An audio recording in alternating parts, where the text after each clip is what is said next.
ሰላም እንደምናላችሁ ዲኤዲቲቪ ዩቲዩብ ቻናል ተከታታዮቻችን ከዚህ በቀደም ማስታወቂያ ሰርች የነበረ ፕሮግራሚንግ ጀምራለሁ ብያለሁ። አሁን ደግሞ የፕሮግራሚንግ መክፈቻ የማደርግ ነው የሚሆነው። ከእናንተ ጋር ለትንሽ ደቂቃ አብረን ቆይታ እናደርጋለን፣ ዳቦ እንቆርሳለን። በተለየ መንገድ ደግሞ ከአባቴ ጋር ቆይታ የምናደርግ ነው የሚሆነው። በፕሮግራሚንግ መክፈቻ ላይ ትንሽ የተወሰነ ፕሮግራሞችን እንሰራለን። እስከ ፕሮግራሜ ፍጻሜ አብራችሁን ሁኑ።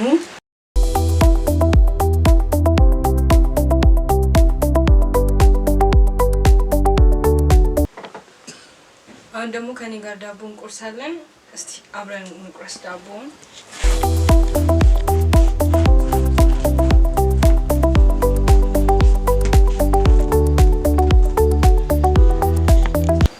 አሁን ደግሞ ለትንሽ ደቂቃ ከአባቴ ጋር ቆይታ የምናደርግ ይሆናል።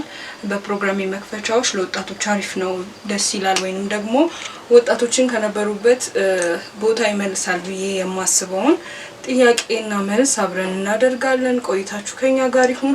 የዩቲዩብ ቻናላችንን ሰብስክራይብ ማድረግ በጭራሽ እንዳይረሳ። አብራችሁን ቆዩ። ውድ ተመልካቾቻችን ከኛ ጋር ቆይታ እያደረጋችሁ እንደሆነ ተስፋ አደርጋለሁኝ። አሁን ደግሞ ከአፖስትል ደስታ ጋር ቆይታ አብረን የምናደርግ ይሆናል። ከቆይታችን ጋር አብራችሁ እንድትቆዩ በጌታ ፍቅር አሳስባለሁ። በዛውም የዩቲዩብ ቻናላችንን ሰብስክራይብ እያደረጋችሁ ከኛ ጋር ቆይታችሁን አድርጉ። ሰላም እንደምን አለ? እግዚአብሔር አምላክ የተባረከ ይሁን።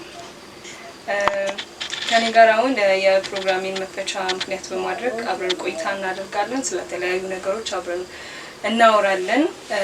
እዚህ ስለመጣ በመጀመሪያ በደንብ አድርጌ አመሰግናለሁ። መልካም። እኔም በእግዚአብሔር ፍቅር አመሰግናለሁ። ተባረኪ።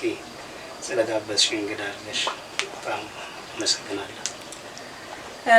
እኔ ፕሮግራሚንግ የምሰራው በወጣቶች ላይ ነው እና በወጣቶችን ባማከለ መልኩ ጥያቄዎችን እንጠይቃለን። በዛ መልኩ ውይይት እናደርጋለን ማለት ነው። በመጀመሪያ ፕሮግራሚንግ ስከፍት ወይንም ደግሞ መክፈቻ ጥያቄ ስለ ወጣቶች አንተ ምን ትላለህ? ወይ ደግሞ ስለ ወጣቶች ምን አመለካከት አለ? በስፒሪቹዋል ህይወት ውስጥ ያሉ ወጣቶች አሉ እና በቤተ ክርስቲያን ውስጥ የሚያገለግሉ ስለነዛ ወጣቶች አንተ አመለካከት ምን ይመስላል? መልካም፣ ደስ ይላል። ወጣት አንደኛ ለቤተሰብም ለቤተ ክርስቲያንም ለሀገርም ወጣት ወሳኝ ነው። በየትኛውም አይነት ቦታ ላይ ወጣት እጅግ በጣም ጉልበት ያለው፣ አቅም ያለው፣ እውቀት ያለው፣ ብዙ ነገር መግለጥ የሚችል ነው ወጣት። ወጣት ላይ በእግዚአብሔር ቤት ውስጥ ያሉ ወጣቶች እጅግ በጣም በርትተው ጠንክረው በጸሎት እንዲቀጥሉ በቤተ ክርስቲያንም የማበረታው ጉዳይ ነው። ዓለም ላይ ደግሞ በሌላ መንፈስ አሰራር ያሉ ሰዎች ወደ እግዚአብሔር ቢመጡ ወጣት ብዙ ነገር መስራት የሚችል አቅም ያለ ወጣት እንደሆነ አረጋግጣለሁ። እጅግ በጣም ወጣት ላይ መሰራት ያለበትን አንቺ ደግሞ ወጣት ላይ እሰራለሁ ብለሽ ስትመጪ እጅግ በጣም ትልቅ ድንቅ ራዕይ ነው። እግዚአብሔር አምላክ ይባረክ። እግዚአብሔር ወጣቶችን ይጠቀማል። መጽሐፍ ቅዱስ ሲናገር በጉብዝና ወራት ነው የሚለውና እነዚህ በጉብዝናቸው በጉልበታቸው ጊዜ መስራት የሚችሉ አቅም ያላቸው፣ እውቀት ያላቸው፣ ጉልበት ያላቸው ቢያዙ በእግዚአብሔር ቤት ቢሆኑ በጣም ጥሩ ውጤት ያመጣሉ ብዬ አስባለሁ እኔ በራሴ። እሺ፣ በጣም አመሰግናለሁ። አሁን አብዛኛውን ጊዜ ወጣቶችን ስንመለከት በብዛት የሚሰሩ ቤተክርስቲያን ላይ የሚሰሩ ግን ደግሞ በስፒሪቹዋል ህይወት ላይ በጣም የደከሙ ወጣቶች አሉና በብዛት አሁን ስለ ወጣቶች ካነሳን አይቀር ወጣቶች የደከሙም አሉ፣ በዛም ልክ በጣም የበረቱ ወጣቶችም አሉ። እስቲ ስለ ስፒሪቹዋል ህይወት ላይ ወጣቶች በምን አይነት መልኩ ሊደክሙ ይችላሉ፣ እንዴትስ ሊደክሙ ይችላሉ የሚለውን ጥያቄ ብትመልስልኝ። ወጣቶች እንግዲህ ብዙ ነገር ነው ማለት ወጣቶችን እግዚአብሔርም ይፈልጋል፣ ዓለምም ያን ያክል እጅግ በጣም ይፈልጋል። ወጣት ማለት ለሁሉም ነገር ክፍት ነው። ለምን ሁሉም ነገር ሁን የሚል እድሜ ላይ ስላሉ ሁሉም ነገር ነው የሚፈልጋቸው እና እግዚአብሔርም አጥብቀው ለትልቁ ተልእኮ ለታላቁ ተልእኮ ለወንጌል አገልግሎት እግዚአብሔር ይፈልጋቸዋል። ሰይጣንም ያን ያክል ዶሚኔት ለማድረግ ወይም ብሎክ ለማድረግ ለራሱ መጠቀሚያ ለማድረግ ወጣቱን ይፈልጋል እና ወጣቱን እጅግ በጣም በሚያስገርም ሁኔታ ቤተክርስቲያንም ሆነ አገልጋይም ሆነ ከቤተሰብም ጋር ጨምሮ ተባብሮ የቅርብ ክትትልና ምክር ትምህርት እጅግ በጣም ማጠናከሪያ ነገሮችን ያስፈልጋል። ለወጣት የራሱ ጉዳይ እንደፈለገ ይሁን የሚልበት አይደለም። በደንብ አድርጎ ከተያዘ ለእግዚአብሔር መንግስት መጥቀም የሚችሉ ወጣቶች ናቸው። ወጣት ላይ እጅግ በጣም እግዚአብሔርም ስለሚፈልግ ሰይጣንም ስለሚፈልግ ስራ ይጠይቃል። መስራት፣ ወጣት ላይ ፕላን ማድረግ፣ ወጣት ላይ ኢንቨስትመንት ማድረግ፣ የትኛውም ጉዳይ ገንዘብም ሆነ በአቅምም በተለያየ ነገር ወጣትን መያዝ እንዳለበት ነው የሚሰማኝ። ነገ በብዙ ስለሚጠቅም ነገ በብዙ ስለሚረዱ ስለሚያገለግሉ የእግዚአብሔር መንግስት ማስፋት ስለሚችሉ ወጣት ላይ እጅግ በጣም ሰው ሁሉ ኢንቨስት ቢያደርግ መልካም ነው እያስባለሁ። በዚህ አጋጣሚ አያይዘህ እንድትመልስልኝ የምፈልገው ነገር ቢኖር ወጣቶች አብዛኛውን ጊዜ በስፒሪቹዋል ላይፍ ላይ ያሉ ወጣቶች በብዛት በጣም የመድከም ወይንም ደግሞ በጣም የሚደክሙበት ሁኔታ አለና ያንን ሁኔታ እነዛ ወጣት ላይ እንዴት ሊታይ ይችላል? ማለት ስፒሪቹዋል ላይፍ ላይ ከመጀመሪያው ጀምሮ ጌታን ካወቁ ቤተሰብ የተወለዱ አሉ፣ እንዲሁም ደግሞ በመሀል የገቡ ጌታን ያወቁ ሰዎች ጌታን የተቀበሉ ሰዎች አሉና በነዛ ቤተሰብ ውስጥ ያገለገሉ ወይንም ደግሞ በቤተክርስቲያን ላይ እየሰሩ በመንፈሳዊ ህይወት ይደክማሉ። ታዲያ ይሄንን ነገር እንዴት እንትለዋለን? ቀደምም እንዳወራው ክርስትና ሲጀመርም ወጣ ገባ ነው። ክርስትና አልጋ ባልጋ የለም። ወጣትን የሚያደክመው ማአት ነገር አለ። እዚህ ዓለም የሚያብለጨልጨው መልካም የሚመስል ነገር ወጣትን ሊያሳስቱ ይችላል። አንዳንድ ጊዜ በወጣትነት አፍላ እድሜ ላይ በነበሩ ሰዓት ላይ ከሰዎች ወይም ከቤተሰብ ከጎረቤት ከአጠገብ ካሉ አብሮ ከሚውሉ ሰዎች ወሳኝ ነው። ከእንደዚህ አይነት ሰዎች የሚመጣ ድክመት ይኖራል። ቤተክርስቲያን ላይ ሁሉ ጊዜ አብሮ ከሚጸልየው አብሮ ከሚያገለግለው ሁሉ ጊዜ ደግሞ የሚወስዱት ወይም የሚቀበሉት ከቤተክርስቲያንም ይሁን ከአስተማሪዎችም ይሁን ከቤተክርስቲያን ውስጥ በሚያስተምሩ ሰዎችም ይሁን ቤተክርስቲያኑ ላይ ከሚሆኑ ከትምህርቶች ጋር ሁሌ የሚሆን ከሆነ በየጊዜው እየበረታ ነው የሚሄደው። ለምን ቤተክርስቲያን ወጥራ ማስተማርን መያዝ አለባት። ቤተክርስቲያን ብቻ በቂ አይደለም፣ ቤተሰብም መያዝ አለበት። ቤተሰብም የት ነው ሙለው እንዴት ነው የሚለው በቂ የሆነ ምክርን በቂ የሆነ ነገር አንዳንድ ሰው እንዲህ ካልሆንክ የሚል ብዙ ጊዜ በጉልበት ለመጠቀም ይፈልጋል ነው። የዛን ሰዓት እድሜያቸው በሄደ ሰዓት ወጣት አፍላ እድሜ ላይ ሲደርሱ እጅግ በጣም በሚያስፈልግ በመጽሐፍ ቅዱስም በተለያየ ትምህርትም ልጆችን ቀረብ አድርጎ ውሏቸውን እንዲያስተካክሉ መከታተል፣ ቤተክርስቲያንም ቤተሰብም ወጣቶችን በመከታተል ለአንድ ቁም ነገር ለአንድ ትልቅ ነገር ማድረስ ይቻላል። ነገር ግን ውሏቸው እየደከሙ ነው የሚሄዱት። ለምን? ጥቂት ክፍተት ይበቃል። ብዙ እዚህ ዓለም ላይ ያለው ነገር ሁን ስለሚል እድሜያቸውም ስለሆነ የሚከታተል ከሌለ ውሏቸው ምንድነው የት ጋር ነው እንዴት ነው የሚለው ነገር ካልታየ ሊደክሙ ይችላሉ። እጅግ በጣም ቅድም እንዳልኩ ቤተክርስቲያንም ቤተሰብም ውሎ ይታወቃል። ውሎ በጣም አስፈላጊ ነው። ውሎን ደግሞ አንድ ወጣት አስተካከለ ውሎ ቤተክርስቲያን ውሎ ከሚጸልይ ሰው ጋር ውሎ ከሚያገለግል ሰው ጋር ካደረገ ውሎ ከመጽሐፍ ቅዱስ ጋር ካደረገ ያ ወጣት ሳይደክም ጠንክሮ መሄድ ይችላል። ነገር ግን ውሎውን ወጣ አርጋው ከሌላ በብዙ ቦታ ከሚውሉ ወጣቶች ጋር መዋል ከጀመረ ምንድነው እዛ ጋር ያለው ይስባል።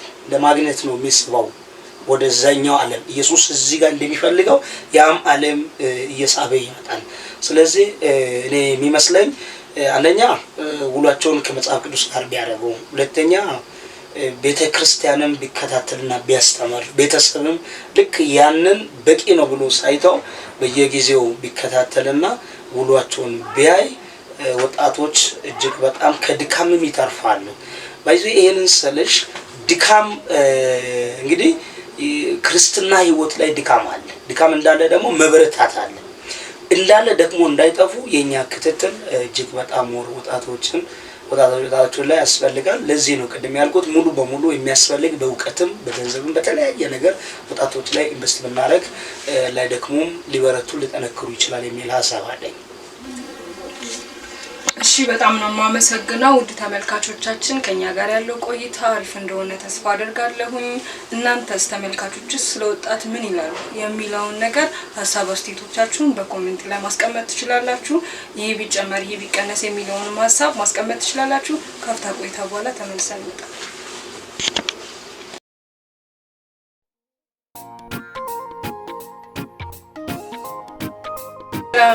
እንደምን አላችሁ? ቆይታችን ደስ እንደሚል አልጠራጠርም። ከእረፍት በኋላ ወይም ደግሞ ካፍታ ቆይታ በኋላ ተመልሰናል። አሁንም ቆይታችን እንደቀጠለ ነው። አብራችሁን ሰብስክራይብ ማድረግ እንዳይረሳ። ቅድም ቆይታ እያደረግን እንዳለው ሆኖ ስለ ወጣቶች ዙሪያ ብዙ እያወራን እንደነበር ነው። አሁን ደግሞ ምን ልጠይቅ ፈለኩ ማለት ነው። አሁን አብዛኛው ወጣቶች ስትረስ አለባቸው፣ በጣም ጭንቀት አለባቸው። ይሄንን ስለ ብዙ ወጣቶች ማይቻለው ያው እኛም ወጣት ከመሆናችን የተነሳ ያው እኛም ያያነው ስለሆነ አብዛኛውን ጊዜ በመንፈሳዊ ህይወት ላይ በጣም የሚያጋጥመን ስትረስ አለ። አሁን ብዙ አይነት ላይፎችን ነው ወጣት ስንሆን የምናሳልፈው። በትምህርት ቤት ቆይታ ሊሆን ይችላል፣ በሰፈር ቆይታ ሊሆን ይችላል፣ በቤተክርስቲያን ቆይታ ሊሆን ይችላል እና ብዙ ላይፎችን እናሳልፋለን።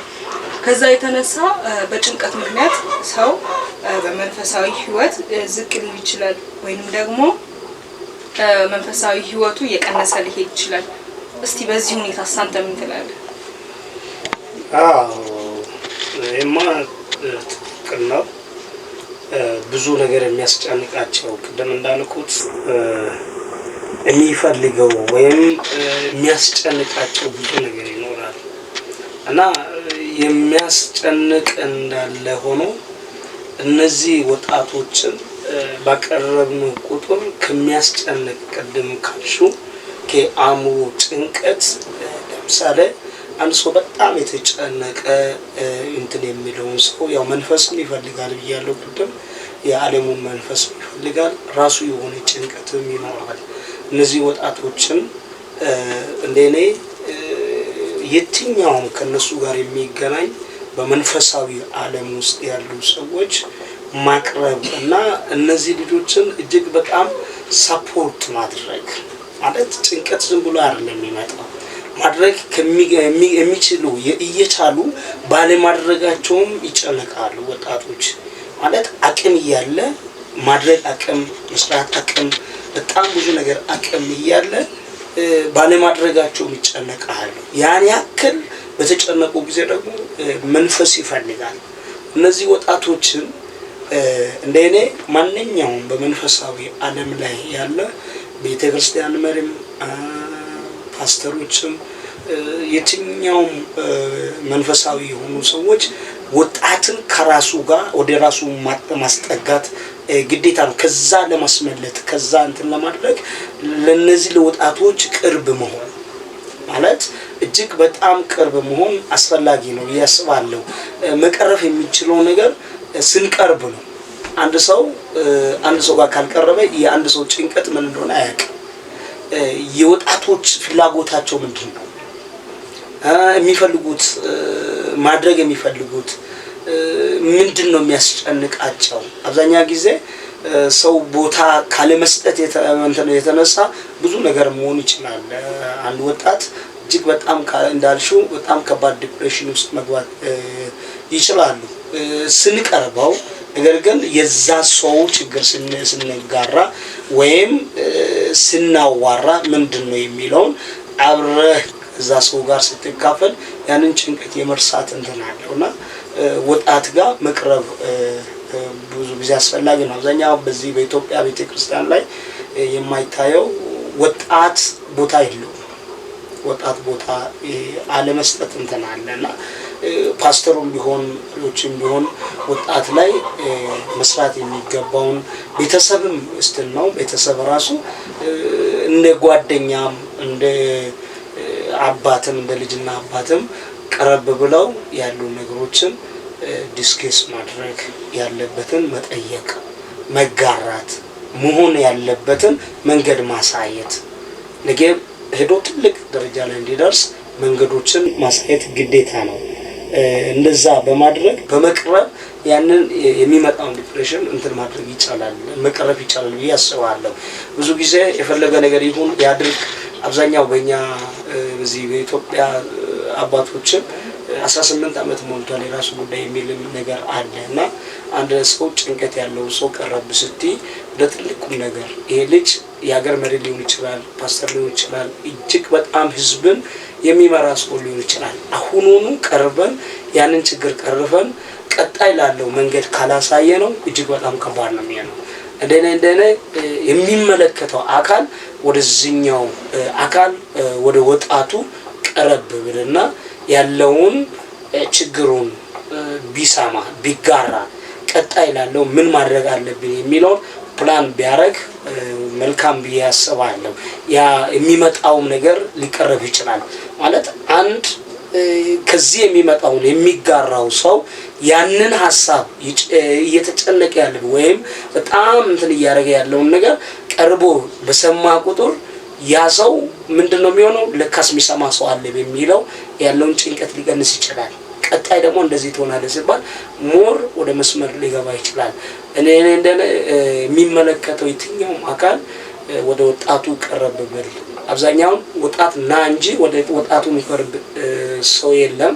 ወደ ወጣቱ ቀረብ ብለን ቁጭ ብለን ያለውን ነገር ብንጋራ ወጣትን ነገ መልካም እንዲሆን መልካም ቦታ ትልቅ ቦታ እንዲደርስ ከዛም ጭንቀት እንዲወጣ ማድረግ ይቻላል ብዬ አስባለሁ። ልክ ብለሃልና ያንተ ሀሳብ ላይ ትንሽ የምጨምረው ነገር ቢሆንም ተመልካቾችም ያዩ ስለሆነ አብዛኛውን ጊዜ ወጣቶች ላይ በቤተክርስቲያን ላይ የሆነ ጥፋት ሲያጠፉ እጅ የሚጠቁመው ሰው ብዛት አለውና ይሄንን ያክል ሰውየው ጥፋት አጥፍቷል ወይንም ደግሞ ያ ወጣት እንከን አለበት ብለን እጃችንን እንደጠቆም ነው ያክል ያ ወጣት በመንፈሳዊ ህይወት ላይ በስፒሪቹዋል ህይወት ላይ በጣም ሲደክም ልክ እንደዛ እንደጠቆም ነው ያክል ምን ሆኖ ነው ያ ሰውዬ እንዴት ነው የደከመው ያነብ የነበረው ነገር አሁን ቀንሶበታል ብለን ብንጠይቀውና ብናዋየው ባይነኝና ስለጠየቁ ጥያቄ መልስ ስለሰጠኝ በጣም አመሰግናለሁ። ተመልካቾችም ብዙ ትምህርት እየወሰዱ እንዳሉ አልጠራጠርም። ወደ ሌላኛው ጥያቄ ሲሻጋገር አብዛኛውን ጊዜ አሁን ገና ጌታን ያላወቁ ሰዎች ባክ ቢያደርጉ ገብተው ወይንም ደግሞ ከጌታ ቤት ቢወጡ ብዙም የሚደንቅ ነገር አይኖረውም። ምክንያቱም ያ ህይወት አዳፕት አድርጎባቸው ወይንም ደግሞ ያንን ህይወት መልመድ አቅቷቸው ድጋሚ ተመልሰው ነው ብለን ድምዳሜ ላይ ደግሞ ያንን ነገር እንደ ምክንያት አድርገን ልንወስደው እንችላለንና በጌታ ቤት ያደጉ አብዛኛውን ጊዜ አገልጋይ ልጆች አሉ በጌታ ቤት ውስጥ የሚያድጉ ጌታን ብዙ የሚያውቁ ስርዓቱን ከመጀመሪያው ጀምሮ የሚያውቁ በቤተ ክርስቲያን ያደጉ ትምህርት ሰንደይ ትምህርትም እየተማሩ ይሆን ይችላል፣ የወጣቶች ትምህርትም ሊሆን ይችላል እየተማሩ እነዛ ልጆች ይኖራሉና አሁን የነዛ ልጆች ከጌታ ቤት ወጥተው መቃም ማጨስና የተለያዩ ሱሶች መካከል መገኘት ብዙ አይነት ሱሶች አሉ። ሱስ የማይመስሉ ግን ብዙ አይነት ሱሶች አሉ። ከጌታ ቤት ውስጥ እንደመውጣት አይነት የሚያደርጋቸው ብዙ ወጣቶች አሉ። ስለነዛ ወጣትስ እንዴት ትላለህ? ማለት በምን አይነት ምክንያት ሊወጡ ይችላሉ? ምክንያቱም እውነታውን ያውቃሉ፣ ጌታ ምን አይነት መንገድ እንደመራቸው እንዴት እንደሚያደርግ ሁሉንም ነገር ያውቃሉና በዛ ዙሪያ ላይ አንተ ምን ትላለህ? እንዴትስ ሊወጡ ይችላሉ? ሁሉንም ነገር እውነት እያወቁ እንዴት ባክ ሊያደርጉ ይችላሉ? እስቲ በዛ ሐሳብ ብትሰጠኝ። መልካም ነው። እግዚአብሔር አምላክ ይባረክ። በጣም ከባድ ነው። ያው ብዙ ሰዎች ቅድም እንዳልሽው በእግዚአብሔር ቤት ያደጉ የአገልጋይ ልጆች የሆኑ ብዙ ቦታ ብዙ ነገር ሲሆን ይሄ በጣም ፈተና ነው። ለኔ በጣም ቻሌንጅ ነው። በጣም ከባድ ነው ለቤተሰብም ጨምረው እድገታቸው እዛ ሆኖ እንደዛ ሲሆኑ አንደኛ ለቤተሰብ በጣም ጭንቅ ነው። ያ ደግሞ እንደዛ ሊሆን ይችላል። ምንድነው ምክንያቱ ለሚለው ቅድም እንዳልሽው ቤተክርስቲያን ውስጥ ማለት ወጣቱ በየትኛውም አይነት መንገድ መልካም መስለው ሁሉንም ነገር ለመስራት ነው የሚፈልጉት። ሁሉንም ነገር ለማድረግ ነው የሚፈልጉት። ማለት አክቲቭ ነው አእምሯቸው፣ በጣም ፈጣን ነው። የፈለገ ነገር የሚሆነው ነገር ቤተክርስቲያን ውስጥም ለመስራት ነው ፍላጎታቸው። የማይቻለውም እንደሚቻል አድርጎ ለመስራት ይፈልጋሉ። በቅድም እንዳልሽው ቤተክርስቲያን ውስጥ አንዳንድ አስተዳደራዊ መንገዶች ላይ ብልሹ የሚሆኑ ነገሮች መዓት ይኖራሉ። አንደኛ ቤተክርስቲያን ውስጥ ቢያበላሹም ይመለሳሉ። እነዚህ ልጆች ያበላሹ አይደለም፣ ማበላሸት አይቻልም፣ ግን ቢያበላሹ እድሜያቸው ስለሆነ ይስተካከላል። አንድ ሰው ከጥፋት ነው የሚማረው፣ ጥፋት ከሌለ መማር የለም። ስለዚህ እነዚህ ልጆችን ቤተክርስቲያን በተኛው አብዛኛውን ጊዜ በንግግር ከሚመን ሊሆን ይችላል፣ ከአገልጋይ ሊሆን ይችላል፣ የሆነ ከሚያወራው ንግግር ምንድነው በሚለው ሊወጡ ይችላሉ። ሁለተኛው ምንድነው ቻሌንጅ ሊሆንባቸው ሊያወጣቸው የሚችለው የተማሩት እዛ ነው። እግዚአብሔርን ምስጢር ያውቃሉ።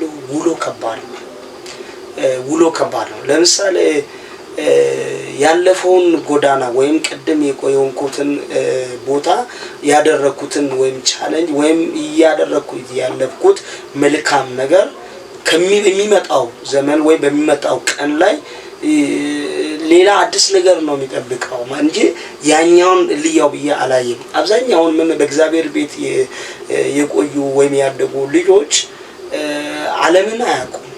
በዓለም ላይ ያሉ ነገሮች ምን እንደሆነ አያውቁም። ነገር ግን ጥቂት መጥፎ ጓደኛ ከሰፈር ቀደም እንዳልኩት ውሎ የሚያበላሽ ለምሳሌ እኔ ስለ ራሴ ታሪክ በአፍላ ወጣትነት ጊዜ በነበርኩ ሰዓት ላይ የሆንኩት ባወራ እኔ ያደግኩት በእግዚአብሔር ቤት አገልጋይ በሆኑ ቤተሰብ መካከል ነው የተወለድኩትም ያደግኩትም መካነ ኢየሱስ ቤተክርስቲያን ውስጥ ነው የተማርኩት ያደግኩት። ነገር ግን በዛ መንፈሳዊ ህይወት እየቀጠልኩ እኔ ከመሃል ባካረኩ ወደ ውጭ ወጣሁ። ለዚህ ምክንያት ምንድነው እየዋልኩ የነበርኩት ጓደኛ ነው።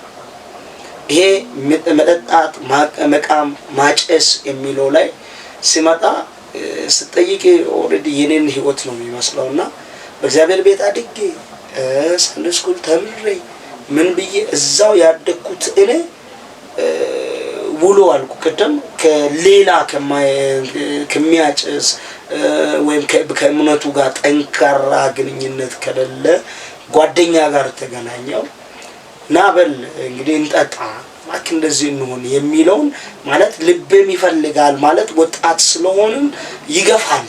ይሄ አፍላ ወጣትነቱ ዘመን ሁሉንም አድርግ መልካም ነው የሚመስለውና እናድርግ ሲባል ከዛ ሰው ጋር እየዋልኩ ቀስ በቀስ እየተዋለ ምን እየተባለ ቀጥታውኑ ወደ መጠጥ ጋበዘ ማለት ነው። አንድ ቀን ነው የተወሰነ ነው የጠጣሁት። ከዛ በጣም እጅግ በጣም እንትን አለ ደገመን።